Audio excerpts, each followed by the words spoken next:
Welcome back. It's December 19. We are the Single Malt Review. And what is the tankard obfuscating for us today? The whiskey. It wasn't even in. No. Double secret. Okay. But speaking of whiskies, goodness me, look at that. Look at that. Look at that stonker coming straight through the... Straight out the jar. Whew, okay. I can see bubbles already and I've barely even shaken it. Right. Squeeze in there. That is... mega dark. Wow. That is darker than the sherry. Yes. The sherry. That was darker than the brandy. But sherry, this surely has something to do with, unless it's another brandy. Or something else. Yeah, bourbon. Dave was thinking bourbon just when we were eyeballing the wee thing there. Right. First impressions. Strong. Yeah. Very, very strong. That okay, almost damaged myself with that one. That has a blast danger area that's about here at full strength. I think has left a very clear high tide mark around the glass and a whole lot of thick greasy trails. So this is something rich. What a grubby whiskey this has got. This has a grime to it. Yeah. Okay, peated, surely peated. Full strength. Don't let it be strong. Stay strong. Wow. Okay.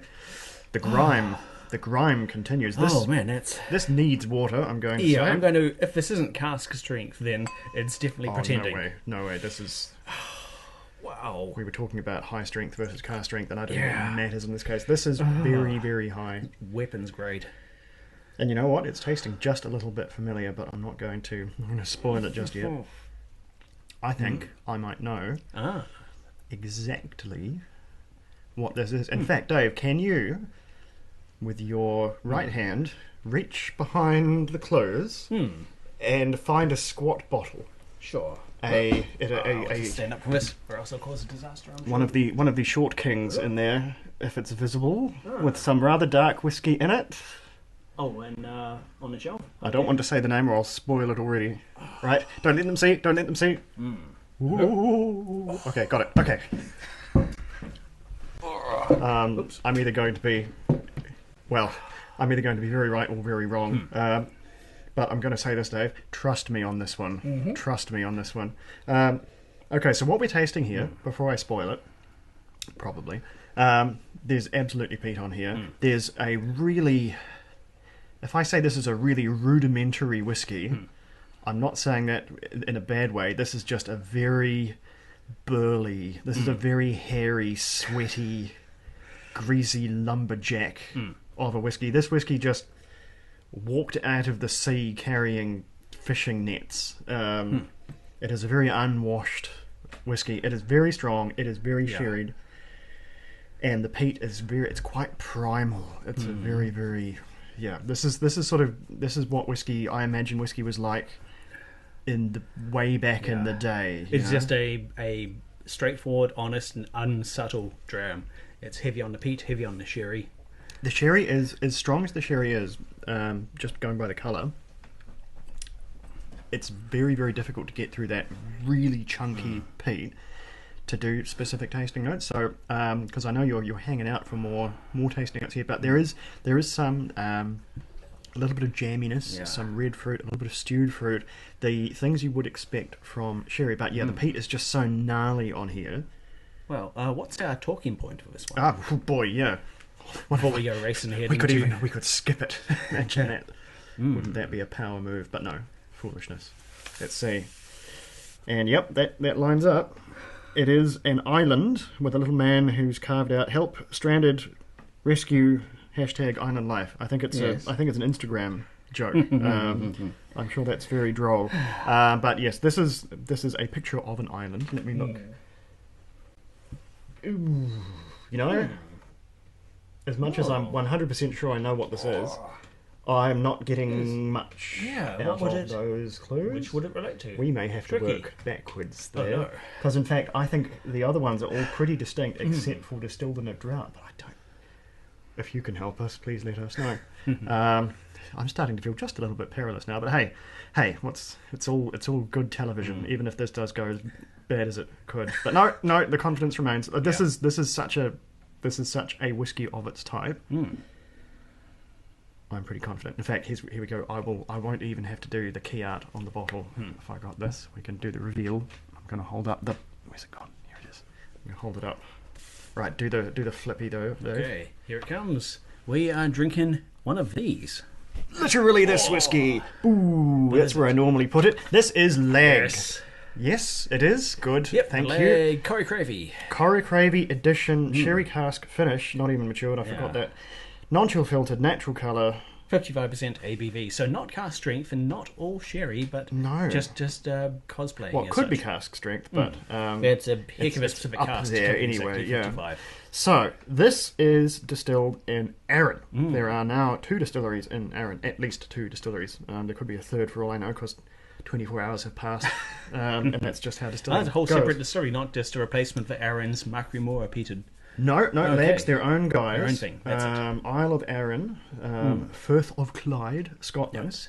And that's about all it says. And yeah, I saw this one on the shelf, Crikey. and I saw the colour, and I saw the price tag, and I thought, I have to know. I have to find out, because there's no way this whiskey is not at least exciting, and it is. Sometimes brand new releases from brand new distilleries can be a bit light, a bit young, a bit underdone. But this one, no, I think brand new all releases beans. from new distilleries are almost exclusively a bit underdone because they simply, Scotch needs time. It's why it's special. And when you don't have time, there's very little substitute for it, except peat. Peat's like the big cheat code because the immaturity can hide behind the peat, which is peaty from day one. That's the one note that comes through with the spirit and only diminishes over time. So I think peat is a really good get out of jail free card that distillers are rightfully using for their for very young distilleries, because it gets the job done.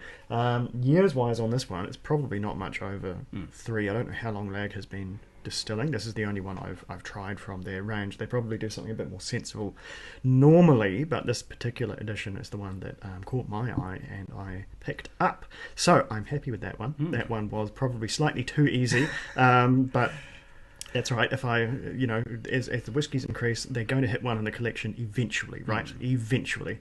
They thought they could get it past me, but no, I'd seized on that one already. Okay, that was possibly the fastest one we're ever going to do. We need to rank. No, say again, Dave, here with the safety, So the safety on brakes. the 0 food miles on this Zero one. food miles on that one. The carbon miles remain a good 0. Where would you rank it? As much as I think this is a fun whiskey, I don't think this is a particularly fine whiskey. Yeah. Like I say, this is a bruiser of a whiskey, and it's fun to hang around. I wouldn't want to marry it, kind of a thing. It just doesn't quite have. It's not a very eloquent whiskey, so I think it's probably going to, for me, and we'll see if you think the same. It's going to go under the Ardbeg 10.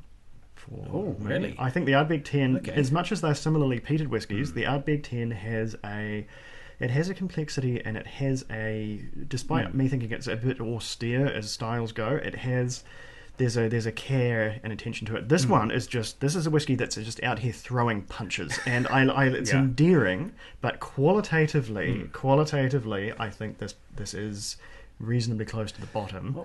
And I can say that without any fear of that I'm persecuting it, because I did buy this whiskey myself. So for my pick would be under the Ardbeg 10. What do you think? I would personally rate it slightly above the Ardbeg 10 because it's got the extra richness from that sherry finish, and the peat is less aggressive than the Ardbeg. It's not like snorting lines of lignite. It's a little more restrained. Okay. And I'm more willing to go up. So we're going to leapfrog the Ardbeg. Ardbeg can't catch a break around the edge.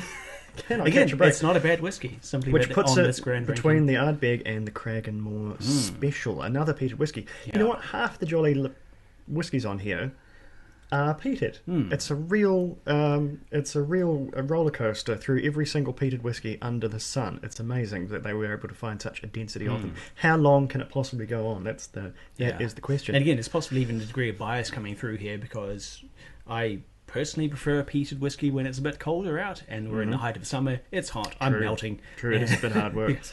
I've never quite coughed and gagged my way through so many whiskies before just because of a sheer burn. Yep, it's hard graft over here at the Single Malt Review.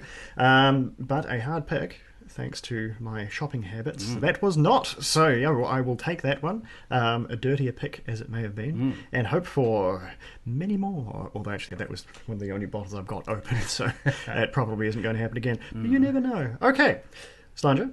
We'll see you on the 20th. We will nurse this one. This is a real... This whiskey lasts you longer. This one, the longer-lasting chew over here. It's not one you want to drink with any sort of rapidity. Anyway, we will chew on this one, and you can chew on that, and we'll be back tomorrow. Slander.